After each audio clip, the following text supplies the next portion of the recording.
believe you are the observer of your world, but in reality, you are the specimen under a microscope you cannot see. The moment you step outside, you enter a psychological panopticon, a silent arena where status is not earned, but negotiated through the predatory gaze of the crowd. You have been seduced by the modern delusion that transparency is a virtue, convinced that being an open book makes you trustworthy. To the strategist, it merely makes you easy to read. You think wearing your heart on your sleeve makes you human? Machiavelli would call you a corpse. He knew that while everyone sees what you appear to be, almost no one should know what you are. By showing everything you leave yourself with nothing, no mystery, no defense, no leverage. Most reputations are not murdered. They commit suicide through a slow, agonizing leak of emotions and intent. You are not being authentic. You are being hunted. Your ambition is currently being liquidated for a handful of social currency. Every time you announce a goal, a new venture, a physical transformation, a strategic exit, you are injecting yourself with a lethal dose of premature validation. This is the Zeigarnik Effect, weaponized against your own sovereignty by verbalizing your intent. You satisfy the cognitive tension required for completion, tricking your psyche into feeling the triumph before the work has even begun. You are trading your future dominance for a cheap temporary dopamine hit at a dinner table. Machiavelli understood that to reveal one's design is to invite immediate sabotage. Sun Tzu argued that silence is a force multiplier that keeps the enemy in a state of terminal hesitation. When you speak, you provide the world with a map to your own destruction, allowing envious peers and rivals to prepare their defenses and block your path. When you broadcast your next move, you are not being bold. You are begging for the tribe's permission to succeed. A sovereign entity does not roar to signal its approach. It roars only once the kill is secured. There is a terrifying gravity in the individual who vanishes from the social radar for months and reappears with a new empire, a refined physique, or a total life transformation, offering no preamble and seeking no applause. By withholding your plans, you weaponize the imagination of others. Let them speculate.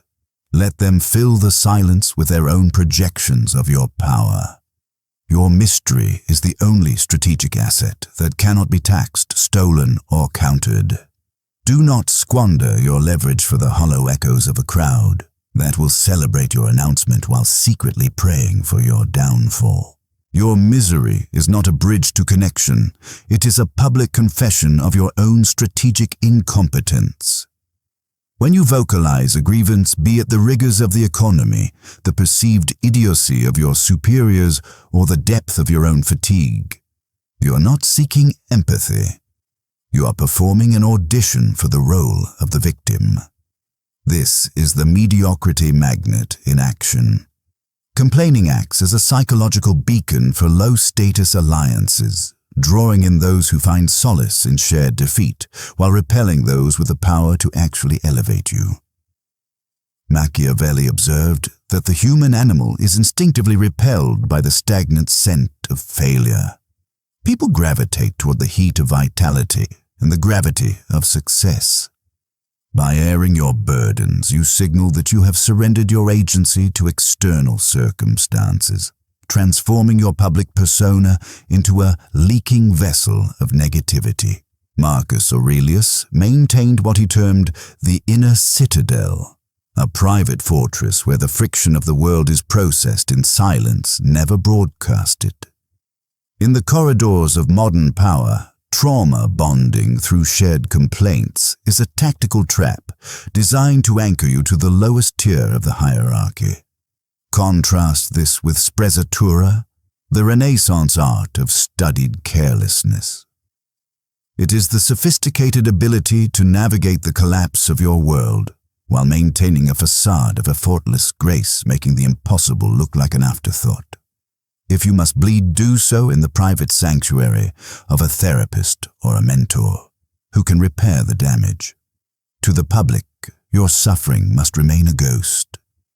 There is a profound, almost religious respect granted to the individual who carries a crushing weight without the indignity of a scream.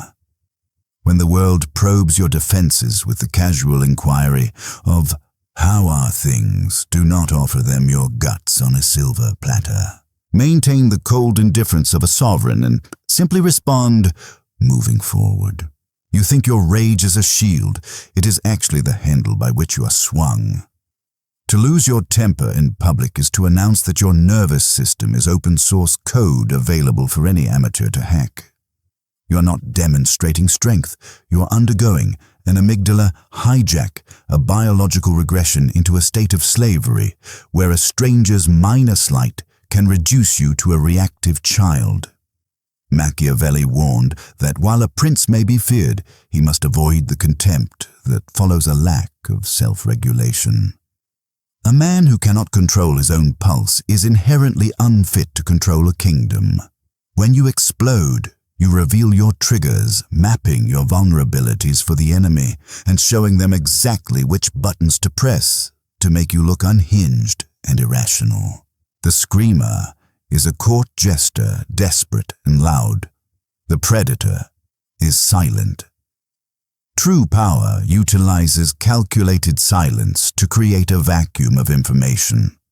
When you refuse to react, you deny your opponent the feedback loop they crave, forcing them to project their own insecurities into the void you've created. They expected a collision, but by denying them the fight, you force them to fight themselves until they look foolish and you look untouchable. Cultivate the icy stare and the prolonged, uncomfortable pause. Let the fire rise in your chest, then freeze it. Master your nervous system, or the world will master it for you. Your politeness is actually a rhythmic surrender. In the high-stakes theater of human hierarchy, a reflexive apology is not a mark of manners. It is a submission signal, a verbal bowing of the head that invites the very predation you seek to avoid. We have been conditioned to apologize for taking up space, for having an opinion, or for simply being noticed, essentially begging the world for permission to exist. In the brutal history of court politics, an unprompted apology was often the final precursor to an execution, a formal admission of guilt that saved the headsman the trouble of a trial. Machiavelli understood that to rule one must project a facade of infallibility. While you are human and will inevitably err, your public persona cannot afford to be perceived as broken or uncertain. When you apologize for the mundane friction of daily life, you're not being considerate. You're shifting into a submissive frame that permanently assigns you a lower rank. You must pivot to the executive frame. If you are late, do not offer a plea for forgiveness with "Sorry, I'm late." Offer a statement of reality by saying, "Thank you for waiting." One is a confession of debt. The other is a command of the narrative. Over-apologizing makes you the designated scapegoat, as the world will always gladly blame the person who is most ready to accept it. Reserve your apologies for genuine betrayals, delivered once with clinical precision and a swift correction. Never repeat the error, and never revisit the apology. For everything else, stand your ground. You do not need the world's absolution for your presence in it. Money is the most sensitive nerve in the human social anatomy. Touch it, and the mask of civility instantly dissolves. Whether you are drowning in debt or swimming in excess, your financial status is a weapon currently being used against you because you insist on being visible. In the Machiavellian landscape, poverty is not a misfortune. It is a sin, a signal of incompetence and a lack of favor that makes others flee from you, as if failure were a contagion. Conversely, to flash your wealth is to commit the fatal error of outshining the master. You think your luxury watches and receipts are garnering respect, but they are merely calculating the cost of your eventual destruction. You are not impressing your peers, you are humiliating them, triggering the tall poppy syndrome, where the social collective feels a biological imperative to cut you down to size. Take the Medici strategy of the modest facade. Cosimo de' Medici moved through Florence in plain wool, living in a restrained palace while privately bankrolling the Renaissance and controlling the papacy. He understood that visible wealth is an invitation for the tax collector and the assassin alike. Envy is a silent, patient executioner that makes a friend hold a blade behind their back. To survive, you must become financially ambiguous, a black box. If you are struggling, look clean and sharp as if you are in a temporary tactical retreat. If you are winning, look comfortable, never like a lottery winner. True power whispers in the quality of the fabric, never screams through the size of the logo. Keep your bank account holstered. A weapon is most effective when the enemy doesn't know its caliber. Your mouth is a pressure valve through which your authority slowly leaks into the gutter. You believe that by participating in the social ritual of gossip, you are building an alliance. In reality, you are performing a public demonstration of your own unreliability.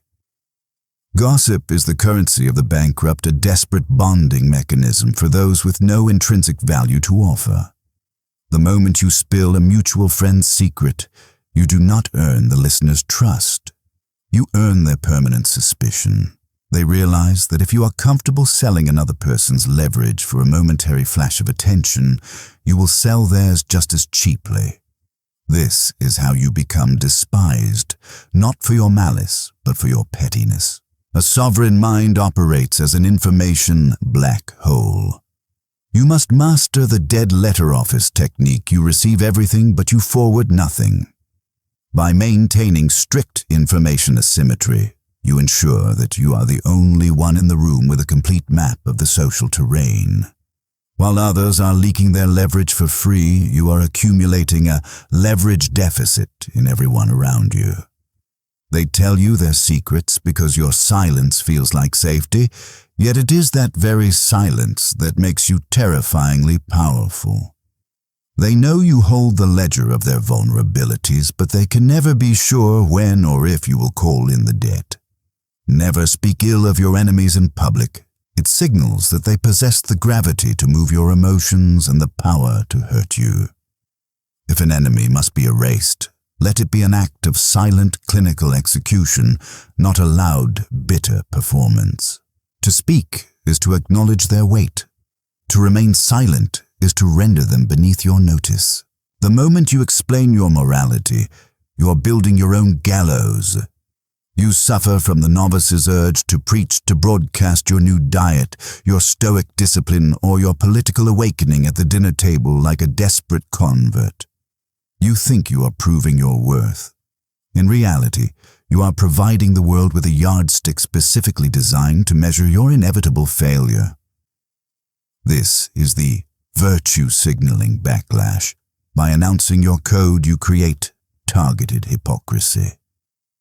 The masses do not care about your growth. They care about the moment you slip so they can point and laugh at the fraud. Machiavelli advised the prince to appear faithful and humane, but to maintain the strategic flexibility of a serpent. By rigidly verbalizing your standards, you surrender that flexibility, shackling yourself to a public image that the world will watch like a hawk. Marcus Aurelius did not waste time arguing what a good man should be. He simply was one. Do not lecture. Do not convert. Embody your philosophy so thoroughly that it becomes a silent provocation. Let the people around you be haunted by your calm and your discipline until they are forced to ask why. Only then do you offer a glimpse behind the curtain. Your actions should be so loud that they render your words unnecessary. The strongest argument for your way of life is the life itself, not your desperate explanation of it. You are currently a performing animal, salivating for the social good boy that the world dangles above your head. This deep neurological hunger for validation is the umbilical cord you refuse to cut, a vestige of childhood where you performed tricks for the treats of parents, teachers, and gods. When you fish for compliments or pivot your opinions to match the consensus of the room, you're handing over your leash and begging the hierarchy to be gentle with your ego. You're signaling an external locus of control, effectively announcing that your internal stability is a property owned and operated by the crowd. Machiavelli understood that the sovereign must be entirely self-contained. He may consider the data of counsel, but he never looks to the court for the permission to exist. This is the psychological essence of the Milgram resistance, the rare sovereign ability to ignore the social treat/trick feedback loop that keeps the masses compliant and predictable. Validation is a vertical dynamic. The one seeking it is inherently low status, and the one granting it holds the high status gavel.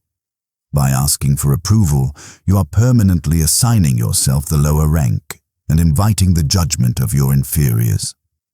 The only metric of success is the cold reflection in your own mirror. Did you execute the plan? Did you maintain the code? If the answer is yes, the crowd's applause is irrelevant noise. If the answer is no, their praise is a lethal mockery. You must become immune to the two sides of the same manipulative coin. If a compliment can lift you, an insult can destroy you. Reject both and remain unmoved in the throne room of your own mind. The world is not a therapy session. It is a butcher's shop, and you are currently offering the butcher a tour of your softest parts. Modern psychology has seduced you with the cult of vulnerability, rebranding the public display of your trauma as a form of bravery.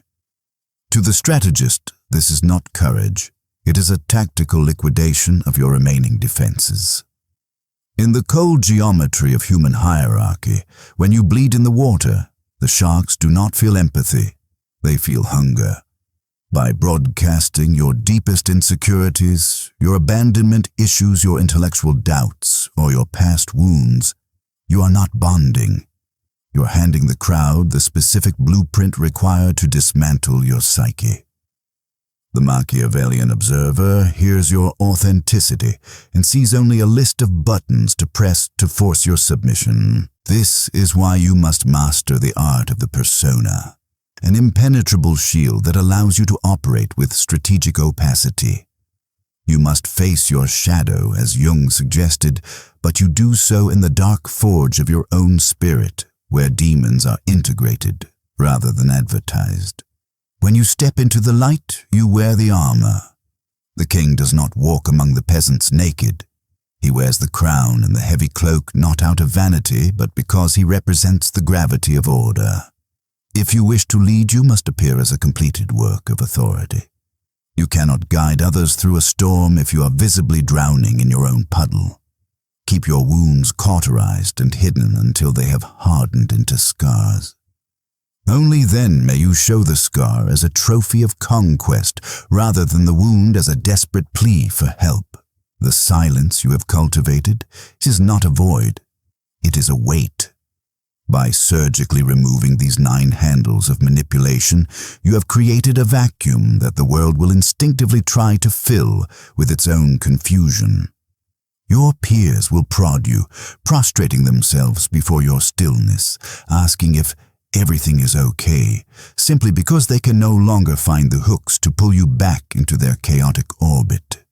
They miss the reactive version of you because that version was safe, predictable, and subservient. Hold the line. In this state of strategic absence, you're developing a gravitational pull, a black hole of authority that gathers information without reflecting it. You're no longer a performer in the theater of the masses. You have moved to the shadows of the balcony, where the strings governing every desperate actor become visible. You see their lies, their fragility, and their pathetic need for a nod of approval. But this isolation is the tax of sovereignty.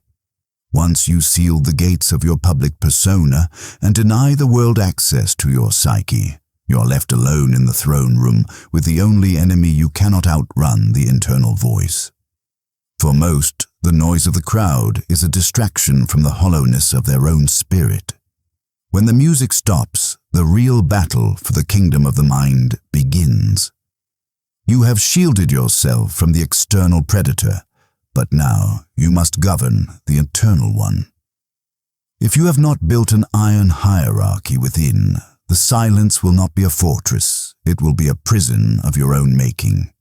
Subscribe, because a fortress is merely a tomb if the king has lost his mind.